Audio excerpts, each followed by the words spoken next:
Good evening, everyone. I'm Elham Shafai, Director at IE Art Projects Online Art Foundation. I would like to take my chance to welcome all of you to Living in Color, Jochem Rottewil's solo exhibition opening and artist talk. Jochem is an artist based in Rotterdam, Netherlands. It was a great pleasure to work with Jochem and exhibit his works. Before I leave the floor to Jochem, I would like to present a video of his current exhibition at IE Art Projects.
I'm so excited to see you today in your studio. Can you please introduce yourself and tell us how do you live in colors? All right. First of all, hi everyone. Thank you for joining. Thank you, Elham, for organizing and setting this up with you and your team.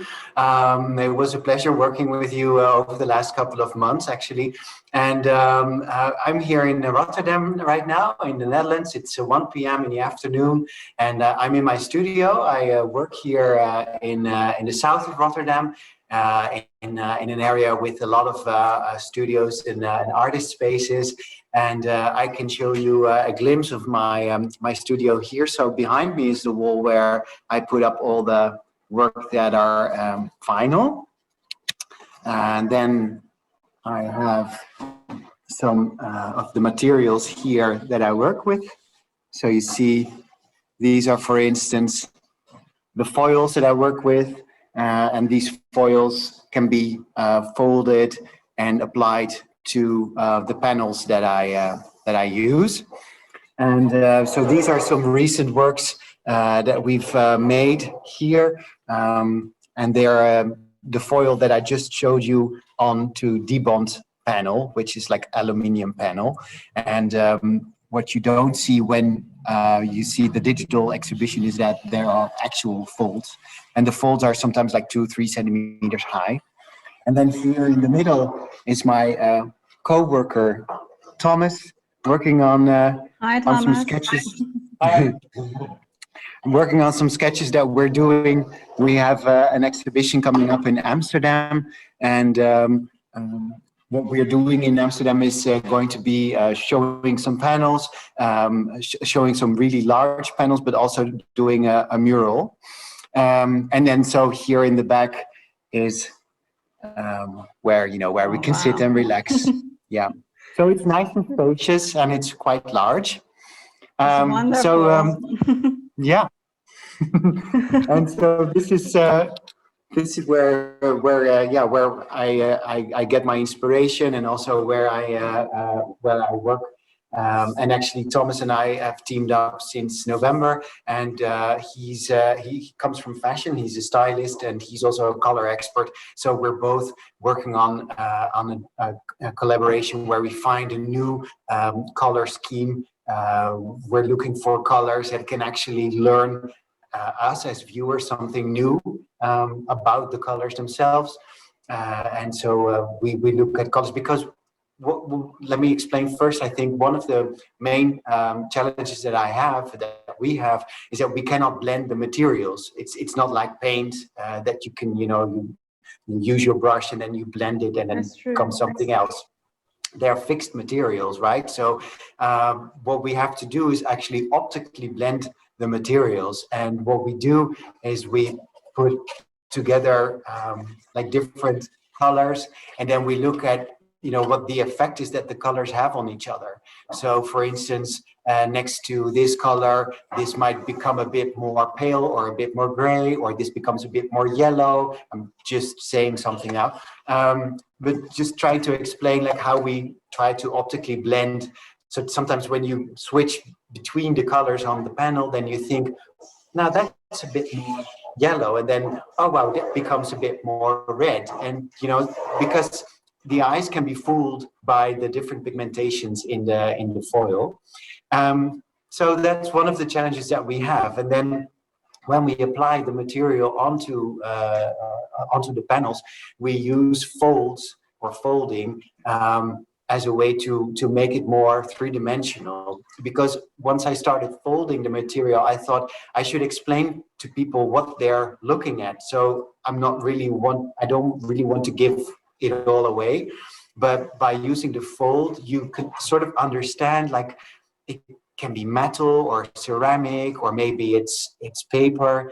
Like what am I looking at? And so it adds something different to the panels. But also the folds, like if you use the folds, or if you follow the folds with your eyes, you actually blend the colors just by doing so.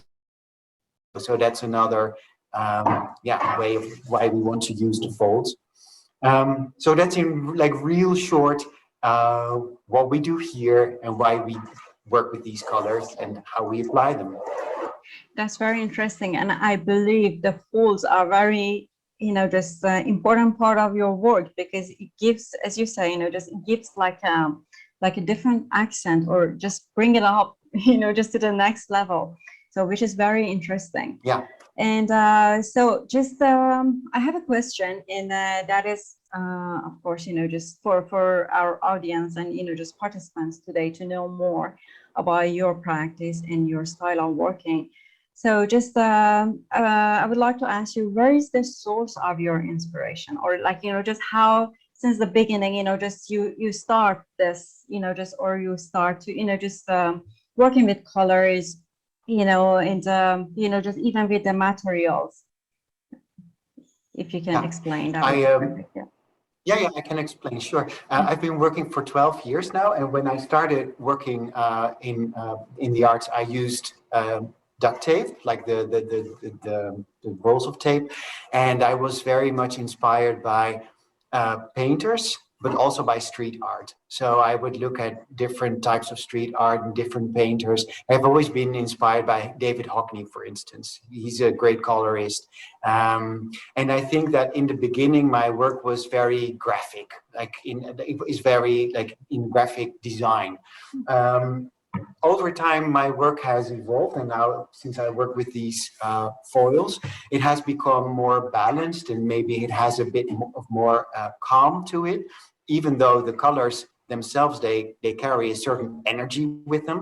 But I do consider myself, and also my colleague Thomas, we consider ourselves as colorists in the tradition of David Hockney, Vincent van Gogh, Matisse, Ellsworth Kelly. So like all these people who have been exploring color and trying to look for different ways to use the colors.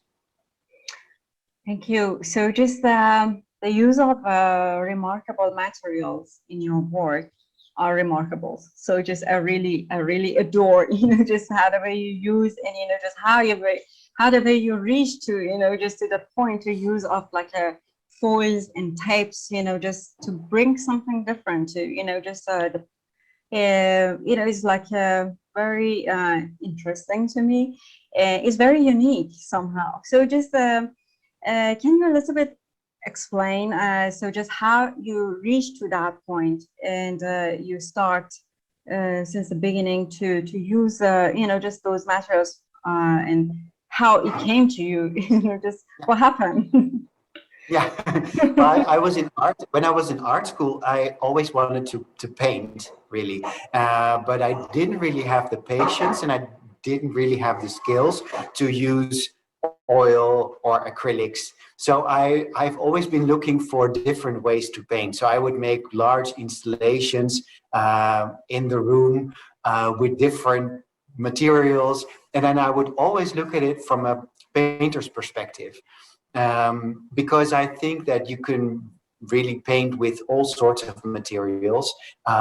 It's just like if you always look at things from a certain painter's perspective, then you can, for instance, you can look at the color from the way a painter would perceive it, and then also the material. You can look at it. For instance, Bram Bogaert, which is a Dutch artist, he uses these very thick, pasty paint. He has, in a way, he uses paint as a way to sculpt, right? So there's always this thin line between the disciplines. Now, when I was in art school, I was looking for a different way to paint, and then I stumbled upon the tape. And then I wanted to make a big installation, so I drew a line of tape on the wall. And then I thought, wow, this is just like a pencil stroke or like a brush stroke, but with tape. So I sort of dwelled on it and then explored it some more. And then my teachers told me, like, no one is doing this. This is a low material. Just give it up because this is not going to help you in any way. And then I thought, I may be onto something, because if they don't like it, then obviously there's something interesting to find. So I just went on with it because it just gave me a lot of energy and also a lot of opportunities to find my own hand, in a way, because in the Netherlands it's very important that you find your own characteristics in your work. And I soon realized that that would be my hand, so to say, or my personality in my art. And then when I graduated and I was picked up by galleries, et cetera, then I thought, well, I am really onto something, so I should explore this some more. And I think it also applies to a personal characteristic, which is, like, I don't think I'm very traditional kind of person, and I don't really like to follow traditions that have been here for a long time. So I'm always looking for my own path, and then, well, this fits me very well, I think. All right. So just I would like to ask how the material you're using surprises you. So is there any surprise or any challenge somehow, just you faced with during the process? Yeah. When I use the material, I can show you maybe some. So when I use a material, like, I always have to, it's sticky already, right? It's adhesive, so you peel it off, and then some of the materials, some of the foils are. Some of the foils are a bit thicker, other foils are thinner. I guess it depends on, of course, the quality of the brand, but also the color pigmentation. Like certain colors cannot be produced as easily. So some are very thick, like this one, and some are very flimsy. So that's one challenge to deal with. Not all the foil are the same or are similar. Then when I apply it onto a panel, of course, you will have these air holes or these bubbles in there. So you have to be very meticulous in applying it. So it takes millimeter by millimeter, just brushing it very, very slowly. And then, of course, you have the biggest challenge, which is the crease. So sometimes I like to be surprised by the material, and I just apply a crease in a certain way that I give myself an extra challenge as to, how do I deal with this? And I really have to follow the material, so I cannot really predict on beforehand how something is going to look. But then, when I'm applying it, then of course I have to follow it. And then when it's done, and it can take like a couple of hours, before I have like one panel done, then I have to see if it is good in terms of rhythm, composition. Then I look at it more from a sculptural perspective also, like, you know, how is the light, how is the shadow in the work, are the creases okay, like how are the colors balanced out between each other. And sometimes you just look at it and you think, well, this is not really working, or it's not really resonating, or it doesn't really feel your own. So then, you know, you have to peel it off and start again. So I think against every work that is good, I think there's two works that fail because of, you know, different different causes. So, may I know, like, how many hours, you know, it takes for you to produce one like small size of, you know, just the artwork, because you also produce murals. So, you know, just, and with this technique, you say, you know, you have to go millimeter by millimeter. So this is something, you know, just yeah, I would like to know. No, it's like when I produce or when I create the large murals. Usually, I like to create the murals in one go, because I sort of use the same energy. So maybe this is a bit abstract, but when I start a mural, then I use a certain energy in myself, and sometimes I look for that energy with music. But then I want to use that same energy throughout the entire mural. So then I choose to, for instance, work on it for 8 hours in one go, and I choose not to have like a night in between, and then, you know, come back the next day, because then the energy might be different or change. And so the large murals or the large panels, they sometimes take up like a day or so. And then I don't apply millimeter by millimeter, because, you know, then you have to be fast, and it's sort of like, you know, you have to go with the energy. And then the smaller panels, like it varies. I think either a morning or an afternoon, something like that. So that's quicker, but then again, you know, it's more meticulous, and that's why I think there is a difference in the vibe or the energy between like the large murals. They sometimes feel like there's more energy going on, and like the smaller panels, they are maybe a bit more concentrated, more focused. So I think, there's but then I think the difference is more in the making of those works. I think that's the main difference. Okay, thank you. So I would like to ask about, you know, just about the boundaries in your work. So just I'm sure I saw your work in collaboration with fashion.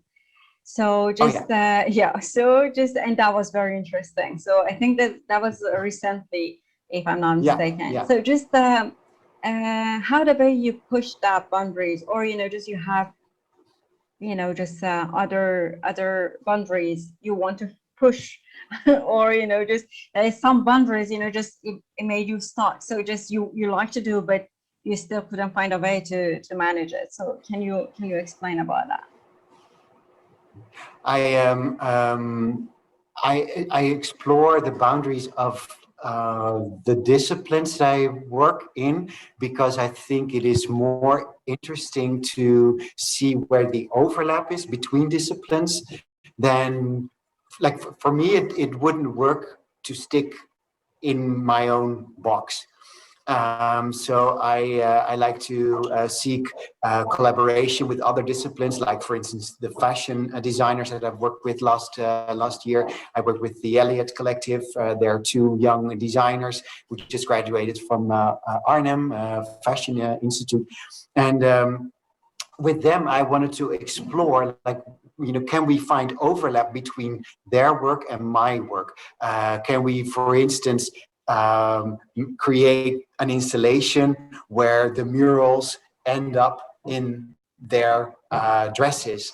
And then we had performers performing in that installation. So then there was another discipline added. And what I think is interesting is to see for instance, what it teaches me about my work and what I can lend from other disciplines, but also what it creates.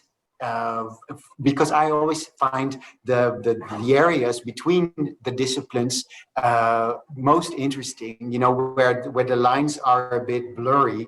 That's what I find interesting, because there's room to explore in those blurry gray areas, and that's also why I asked Thomas to work with me, because he comes from fashion and he has a lot of knowledge about color, and he looks so different to color than me. So and that's also one thing, like I would always advise people to sometimes work with someone else, work with someone outside your area or outside your comfort zone, because sometimes you need to just, you know, open up your mind and open up your ideas about, you know, how you work, with what material you work. So I think it's always good to have like fresh input. That's very interesting. And so, as everyone knows in here, so Living in Colors is the title of your exhibition at IAR Projects. But I want to know, you know, just your perspective of how you see the colors. Because, you know, just explain how they have impact on you or on your work or in your life somehow, you know, just because you see sometimes, you know, just you have something pink or yellow, and sometimes, you know, just you have darker color like black, or, you know, just how the way it is, you know, just they can express your feelings or your mood or your, you know, just what you want to say with colors. Yeah. When I started using foil, by the way, I saw a question. You can find this online. So if you look for adhesive foil, then I guess you can practically find it anywhere. And sometimes in the larger cities, you find stores where they sell this. But when I started using foil, at first I looked for colors that would optically blend. So for instance, I'm a big fan of beige, which is maybe a bit weird if you like colors, but I think beige is great because beige has all these different colors in itself.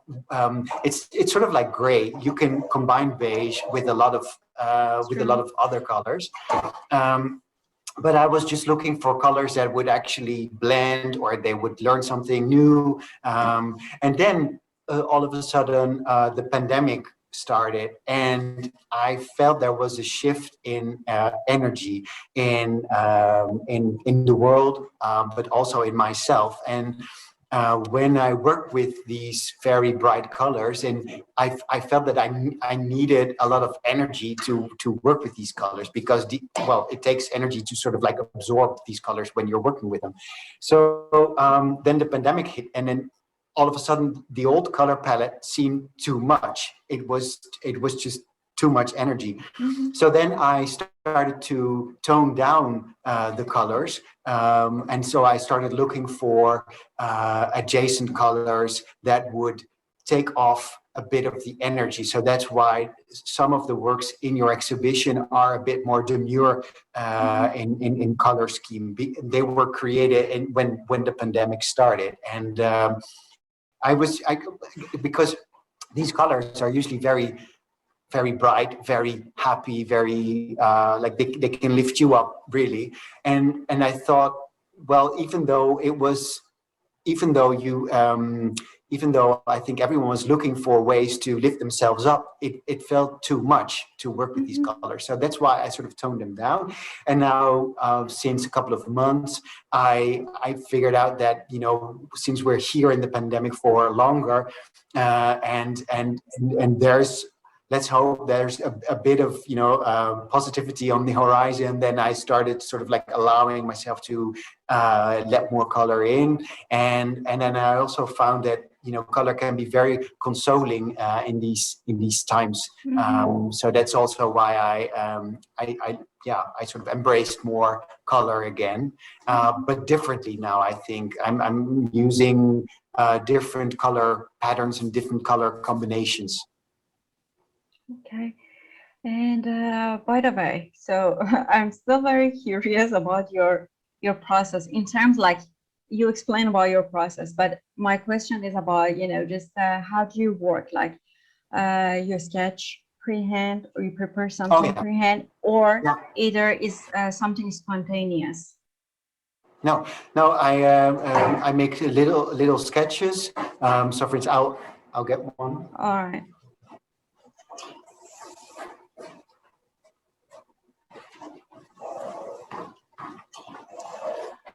So for instance, last week I don't know if you can see it. Yeah. So for instance, last week I thought, well, I saw these three together and I thought, this is interesting. Like,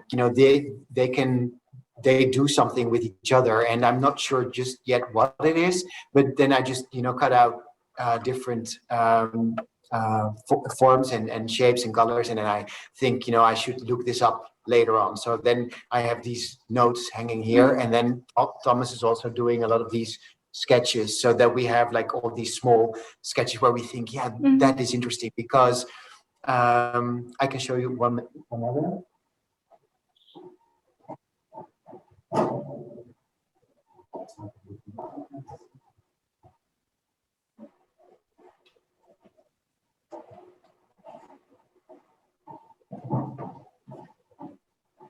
So for instance, what I also do is, so this is a work by Hockney, right? Yes. And so what I do is I try to extract the colors, or the most prominent colors in this work, into these color swatches. And then within these swatches, I look for new combinations, because I can learn a lot from colorists like Hockney, who, of course, they're mastering color. And then I make these and I think, ooh, this is an interesting combination. Or I now know why he uses this color instead of that color, la, la, la. So this is very helpful. That's and then, very interesting. What I also do is I make these, I call them sort of like color conclusions. Which is like sometimes when you work and you stumble upon something, or you think, hey, I didn't know that this color had that effect. Then I make these larger sort of like drawings. I'm looking for one now. So for instance, this one, it's, I found out that when you use beige, for instance, then the minty green becomes very soft, very warm. And then with the minty green, this beige becomes a bit more orangey. And then I thought, well, maybe beige is sort of like light orange, or it becomes very warm.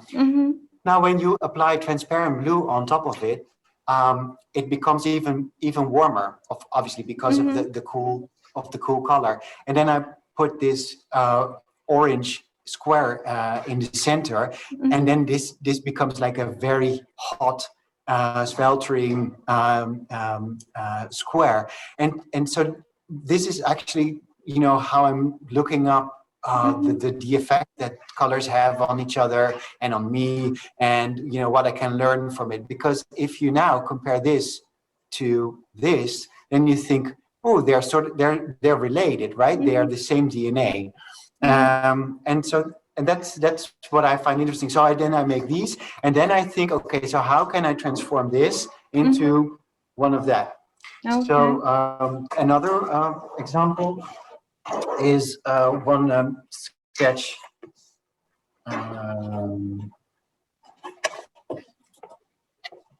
So one sketch that Thomas actually made was this one. And what we found interesting is how this bright pink becomes something else when you put transparent foil on top of it. And the funny thing is that this is taupe, or like very, like it's a bit brownish, grayish. When you put this on top of pink, then this becomes a bit, what they call it, ash rose. So it's sort of like, you know, demurish pink. But it also has something green, which is reflected in this green. Then it becomes that work. Yeah.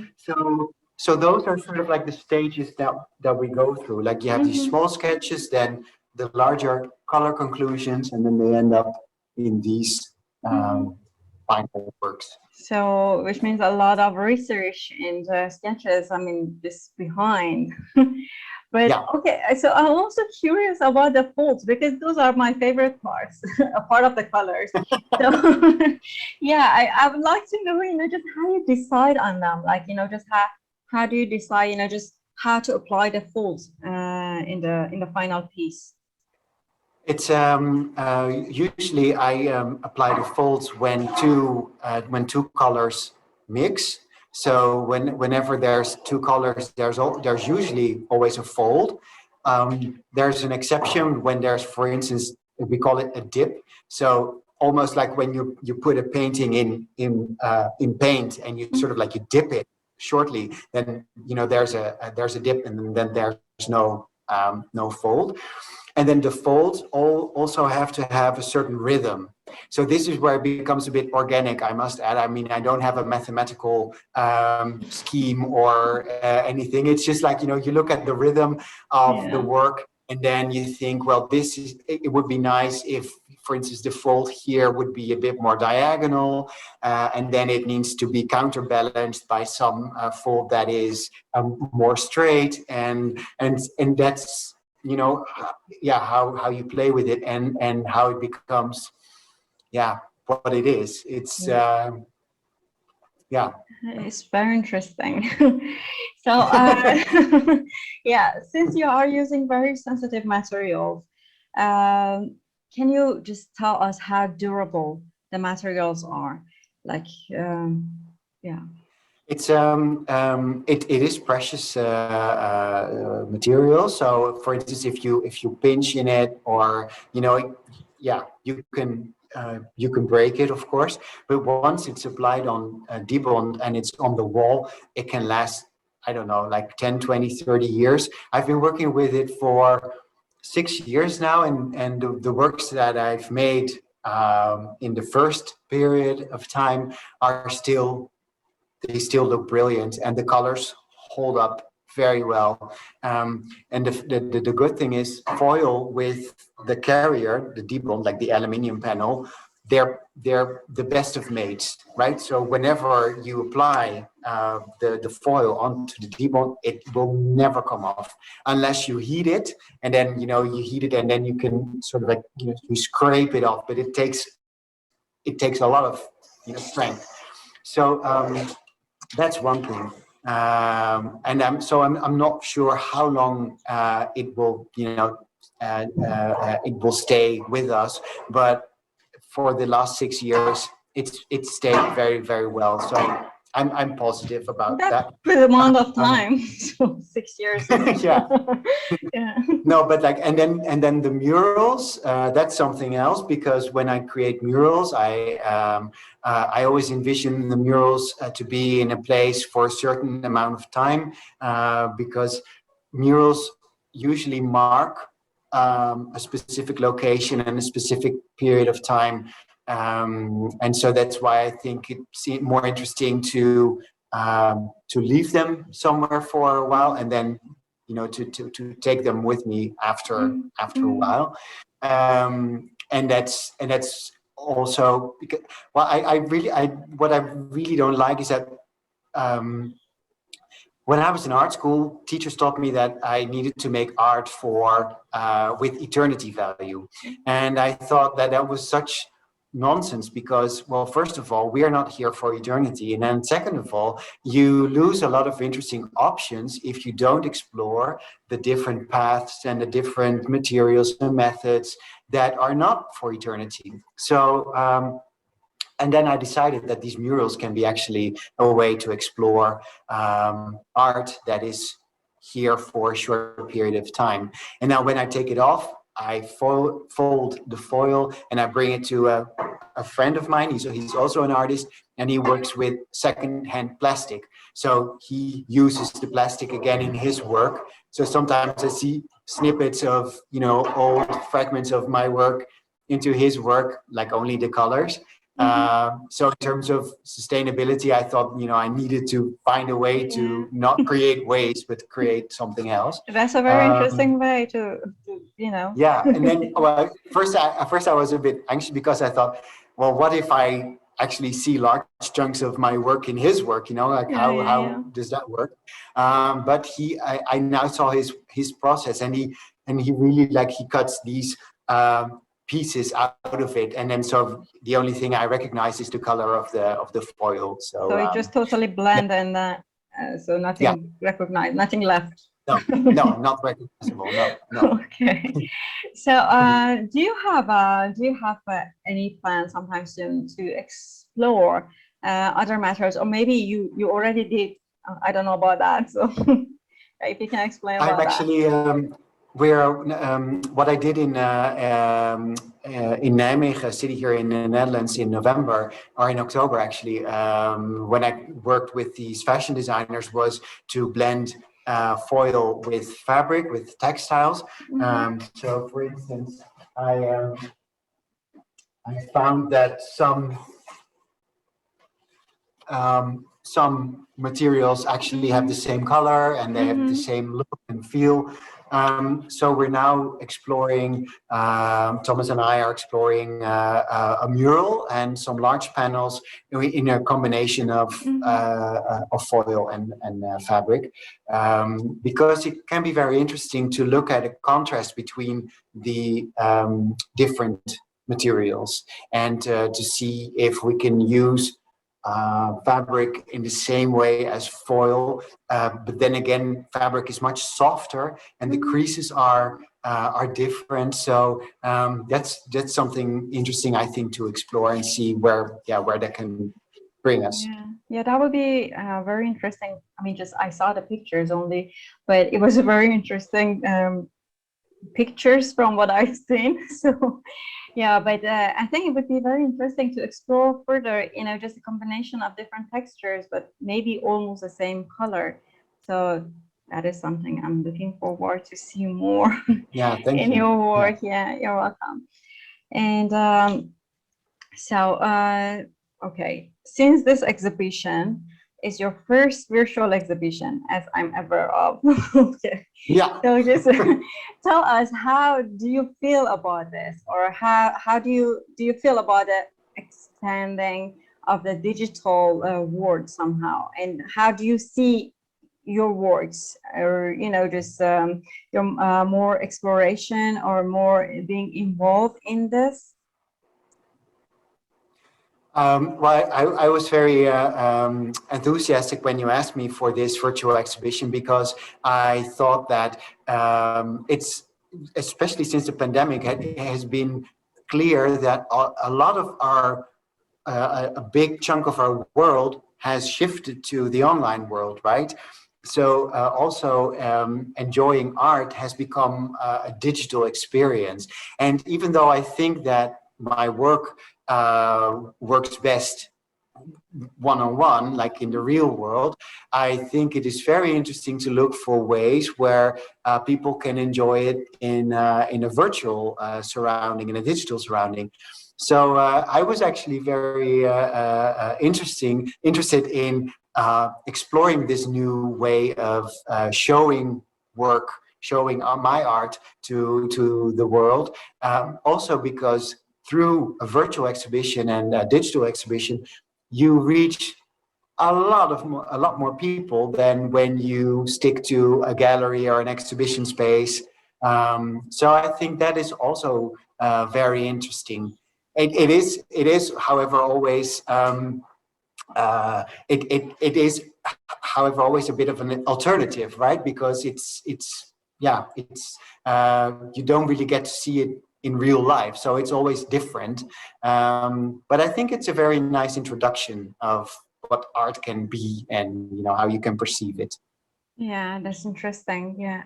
And I hope we all have a chance to see your works in a real life, and I'm sure it's much different. So just, yeah, I pray for that. So thank you very much, Joachim. And I'm seeing some comments and some questions in the chat box here. Then maybe you can just answer some of those. So, okay, one of this question is, did you ever think about giving up? Which is interesting. Yeah. So, Yeah, I have. Yeah, I have. I think it's very common for artists to sometimes question themselves and question the work that they're making, especially when you're in a phase or in a place where you don't get much appreciation or you don't sell well or whatever. I mean, there's all sorts of external validation that you may be lacking. And so 6 years ago, I was in a bit of a negative place, and I thought about giving up because I thought it was getting me nowhere. And for a presentation at art school, and I was doing a presentation about my work, but I wasn't really feeling it. So, and then halfway the presentation, I looked at these photos, you know, back and forth of my work, and then so halfway the presentation, I thought, well, you know, doesn't really look that bad. You know, I must have done something right, like the last couple of years. So I was starting to enjoy my work more. And then I thought, well, why don't I give myself a year off and to see what I need to find that excitement again. And so then I canceled 2 exhibitions, and I just gave myself a year off to find out here in my studio which way I wanted to go. And that's when I came up with the foil, and that's how, you know, something else developed. So I think it's very natural if artists question themselves or they feel stuck in their process. And sometimes it helps to move studios into somewhere else. Sometimes it helps to start collaboration. Sometimes it helps to, I don't know, let someone else in. Sometimes it helps to take a break, like, you know. It's all good as long as you must allow yourself some freedom, I guess, to and don't get too much stuck in rules. Because sometimes when you start out as an artist, you set up these rules for yourself, right? I shall never do this, and I shall always do this, la la la la. And sometimes you just have to ditch those rules and find a new meaning for yourself, a new way, a new belief. It's all good. thank you. And we have students, art students from University Science Malaysia here. Okay, so one of them asked, what are your hope for the future artists in Malaysia? So I don't know if you have any perspective about artists in Malaysia, but one of the students, artist students, bachelor students from Malaysia, they asked, what are your hope for the future artists in Malaysia? So I know this is yeah. Well, I didn't really catch the whole question, so I hope that I'm answering it right. If not, I mean, just what do you yeah, just maybe I can. Okay, sorry. Maybe I can just put it in this way. So just what do you hope for the young artists, or like, you know, just the emerging artists or art students? Yeah, everywhere, yeah, including Malaysia. I hope for artists like if whether it's in Malaysia or the Emirates or wherever. I hope for artists that the profession of art. I think the profession of art sometimes lacks serious validation and lacks serious value, right? In certain, I lived in Shanghai for a couple of months for a residency, and in Shanghai, the artist was seen as very low, you know, in the society ladder. Mhm. And I think that is such a shame, because artists inspire lots of disciplines on lots of levels. So I think that, first of all, in some countries, it would really work if the perception of artists would change, right?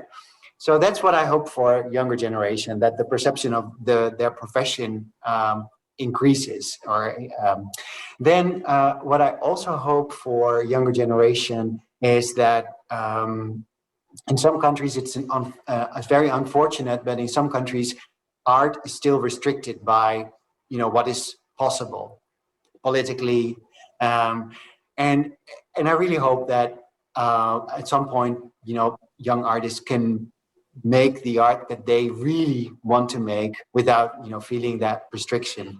Yeah, so those are two things that I would like the top of my mind. Yeah. Thank you. So let me check the chat box to find some questions you haven't already answered, because during your talk you answered, or I asked some questions and you answered those.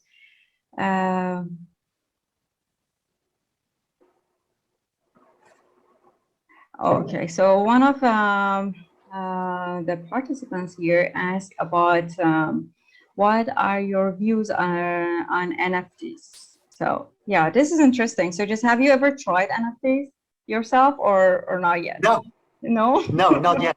No, and I'm not really sure. I just saw that Uh-huh. question also. Yeah. I'm not really sure what I think about it, Mhm. because I do know some digital artists, Mhm. and it may work for them, but I'm not sure. I think I'm more like a craftsman, right? Mhm. So I like to really like create something, and then that you can hold it or touch it, which is a bit stupid now, you know, in this light of a virtual exhibition. But it's like, I think that's, for me as an artist, I'm not sure if an NFT would work. But then again, I don't know. I haven't explored it yet. Yeah. Okay. Thank you very much. So is there any question anyone wants to ask Joachim? Let me check. Yeah, you check also in case I Even missed kijken. something.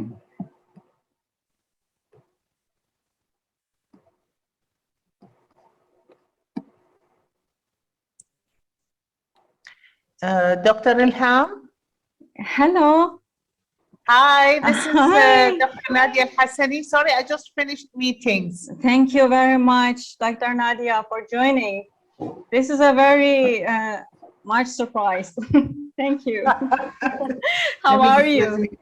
I'm doing well, thank you. I just want to apologize for coming in late. No And worries. This Joachim, is a surprise. good to hear your voice and good to make your virtual acquaintance. I spent about a week looking at your work and YouTube. Thank God for YouTube, because it gave me a different perspective on the work. In case you don't know who I am, I'm the one who wrote a piece on your work. I guessed it already, and yeah, I guessed it already. And I mentioned it to Alam yesterday, and I was very pleased with the text and the perspective that you took on it. So thank you very much. Thank you. Because by training, I'm actually an architect, so I'm more interested in the making than in the made. I think for me, the process, since we have students of art and design, for me, the process is very important. And many artists and designers tend to keep, and perhaps rightly so, they tend to keep the process to themselves as a secret if they have a technique, and that's why they are well known. And so for me, when I was first approached by Dr. Ilham, and thank you, Dr. Ilham, for the opportunity to write about you, my immediate reaction within 10 minutes, I was like, oh, funky graphic designer. I didn't even see you as an artist because of the quality of, you know, when you first thing you do, you Google and you look at images. And so that was my gut reaction. And what I see actually behind you in the background is exactly that. Very strong. These make wonderful examples for the courses that we teach in color theory. But then I am more interested in the pile to your right. And for the audience, it's to the left of our screen, exactly that. Because I was amazed that you were able to find so many colors. And I was looking at some of your, I think it was your YouTube. You even have almost like a Pantone kind of catalog from which you actually choose, let us say, your brushes. It's a different kind of brush. It happens to be tape. What I wanted to talk to you about really, because I ended up not going through because I really don't know you very well, that you are almost working, we have here a course in fashion design and our students do fabric manipulation. And I felt you were almost approaching that, especially when you were working on your big project where you were no longer doing folds, but you were pleating. You know the difference between a fold and a pleat? Mm-hmm. Can you talk a little bit about that? Because I saw it in your bigger project, in your murals. I did not see it in the smaller pieces, but really it's different. I mean, the technique may be the same, but the outcome of what you did, a fold is different than a pleat. Yeah, it's, I'm not sure if I fully got your question. So if if I didn't, then please fill me in. No, when I make these large murals, then I also use the folds, but it's, I think in the large murals, because of the energy that I use and the time that it takes, to apply the material, these folds become a bit more organic. And then the works that I make on the smaller panels are a bit more strict. There are sometimes a bit more organic, like this one, for instance. And you see that this is different from the ones where, where they have the very strict lines and the very strict folds. So they are two different applications, as you say. With this one, I really follow the material. So I apply the foil onto the carrier. This is what it looks like from the back. So this is aluminium. I apply it on the board, and then I start folding it. But I sort of I give it some more freedom, or give it some more space to sort of shape itself.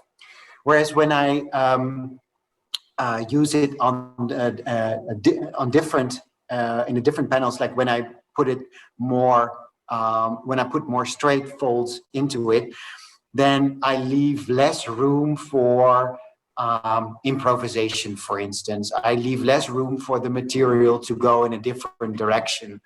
And I do that because I sometimes really want to have straight fold where two colors meet, so that when you follow that fold, your eyes go from the one color to the other. So that fold is different from the ones that are applied like this.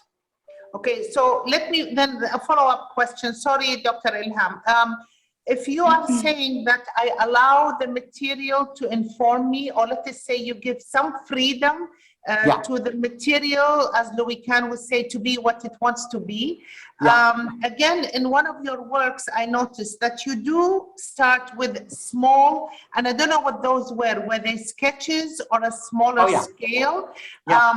But again, when you move from something that's this big, I don't know what this is, 30 by 30, 20 by 20 centimeters, and then you move to something that's about 2 meters by 2 meters, at least when I'm looking at your scale, all the way to about 3 meters. At what point do you become less obsessed with being the perfect artist, because it's no longer following what the little sketch is, and then Yeah. it becomes something else. I think because we have a lot of students, you said, and I appreciate what you said, your message was, it's okay to have oops, and it's okay to experiment, and it's okay, let it be what it wants. At what point do you release this idea in your head and let it be what it wants to be?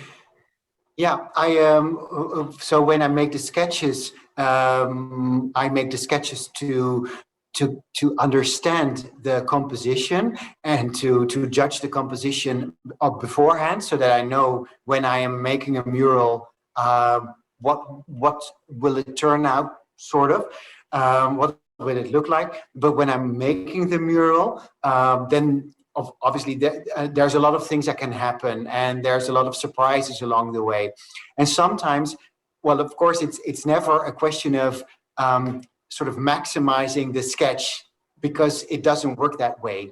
So when I am working on a mural, then I look at the different the different colors in the composition, and then I always look at how they respond on each other. So sometimes in a sketch, a small piece of pink might work, but then in large, you see it doesn't work, or it doesn't hold up. So then it needs something else. Or for instance, in a sketch, a dark patch will work, but then in real life, it becomes 2 meters by 2 meters, and then it's too much. So then you need different color nuances, and that's when I become. I'm a big fan of David Hockney, and I was just telling my colleague here this morning. Hockney uses different color nuances within one color. So, for instance, he uses all shades of beige in beige, so that you think you look at beige, but when you really look up front, then you see all these different color nuances, like a bit bluish beige, a bit yellowish beige, etc., etc. And that's what happens when I create these big murals. I look at what happens in large format, and then I think, oh, it needs a bit more this, it needs a bit more that, and then I sort of allow it itself to become what it needs to become. So then you add stuff. And why the square? Sorry, these were questions that were in the back of my head, because I've been staring at your work for a week. And I'm like, I noticed you only do squares.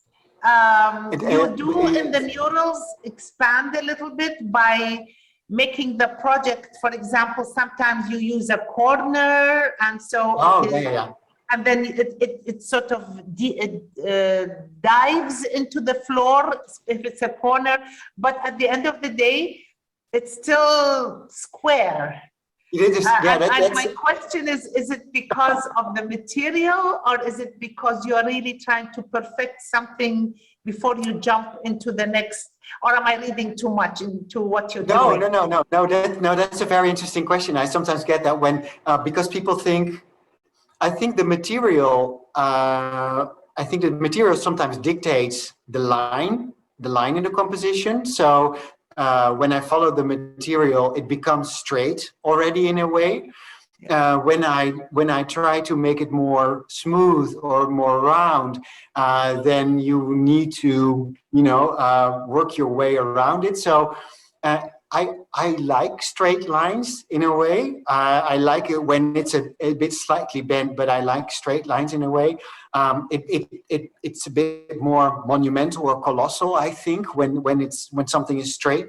But it's a good question. Like, it's something that I can explore some more. And now when I'm preparing a mural for here in Amsterdam with foil and fabric. And then I want to see if, with the fabric, I can create more soft lines, so that the harsh and the stark lines of the foil then become counterbalanced by the softer fabric. And on a practical, because that's a lot of tape you have. So do you get by any chance sponsored by tape. We had a meeting earlier. That's why I was late actually for the meeting. And one of the issues, and you did mention actually even now, in some countries, there is a better understanding, not appreciation, but understanding of the position and importance of arts and design in every facet of life. And so in some societies, they are more willing to sponsor experimentation.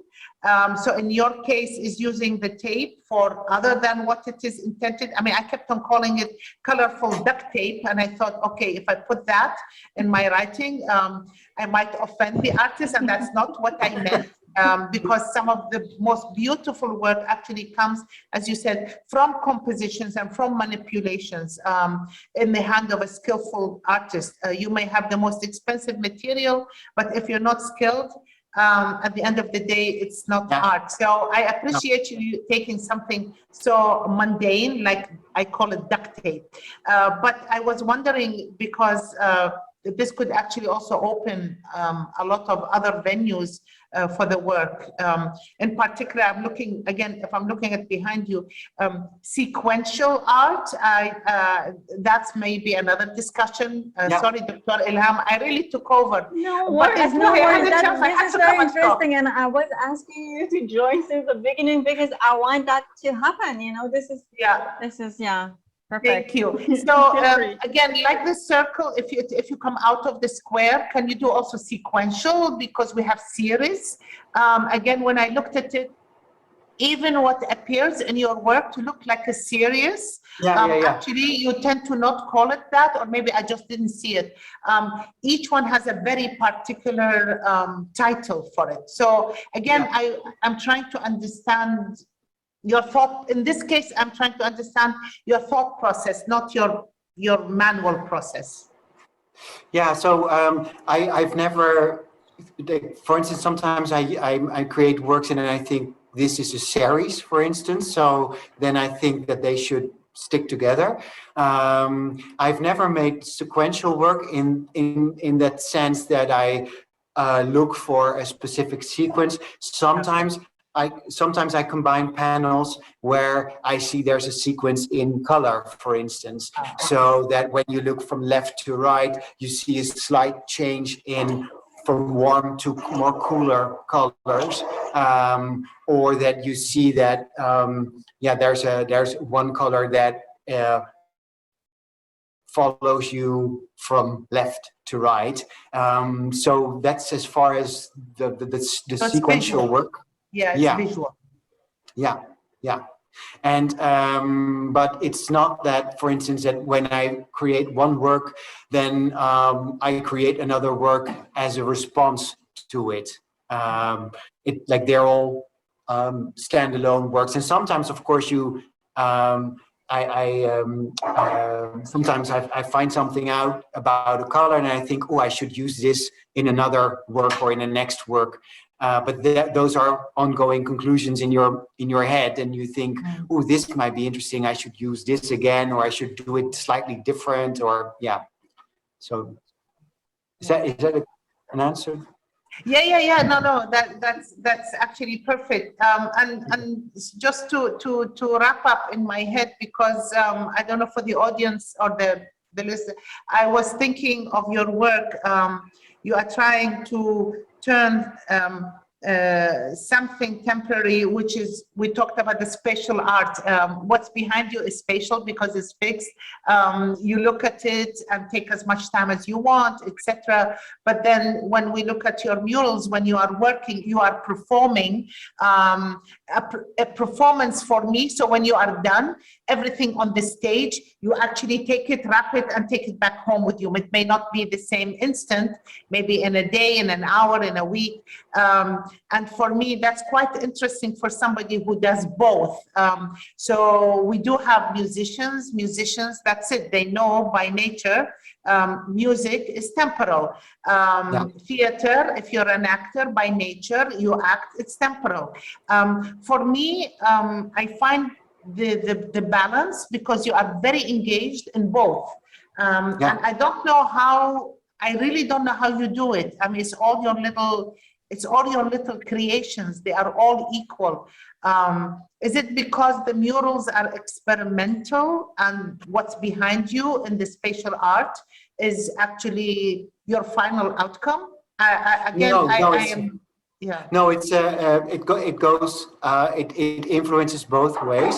So I made these big murals. Like years ago, I started making big murals, and then at one point I thought, some of the conclusions that I draw in these murals, I would like to take with me. Because I just explained, like when I take down a mural, I hand in the foil to a fellow artist who creates other work with my foil.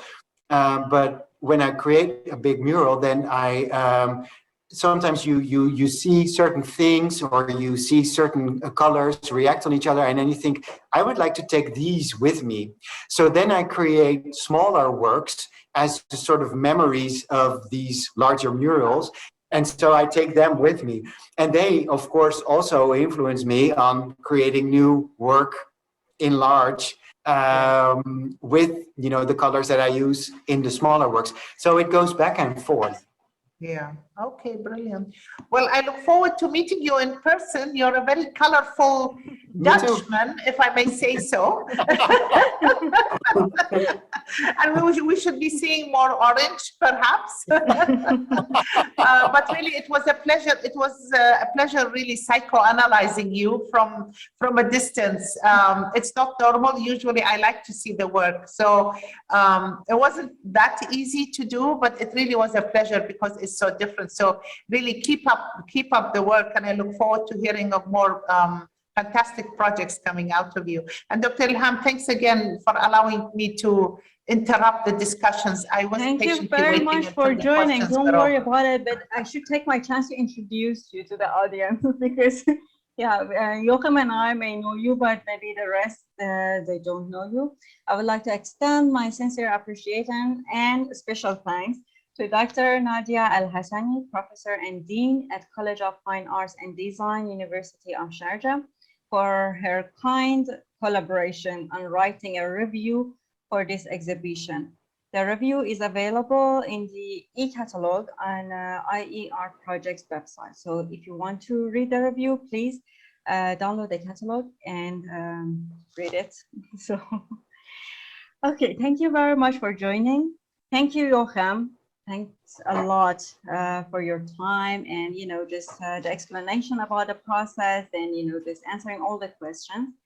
And I'd like to thank our wonderful team, Chong Hui Shin, Ong Pei Yi, Alessandra Villa, and Emma Punasiri for their great contribution and help for this exhibition from the scratch. Thanks again to Joachim and Dr. Nadia for joining us today. And thanks Joachim for his works and sharing his experience with us today. And thank you all. Thank you for having me. Thank you for your organization. It was a great pleasure. And everyone, please visit the exhibition and view the show and the catalog at www.ieartprojects.com. The exhibition will run until 6 February 2022. And I wish everyone a lovely evening and hope to see all of you soon. Thank you very much.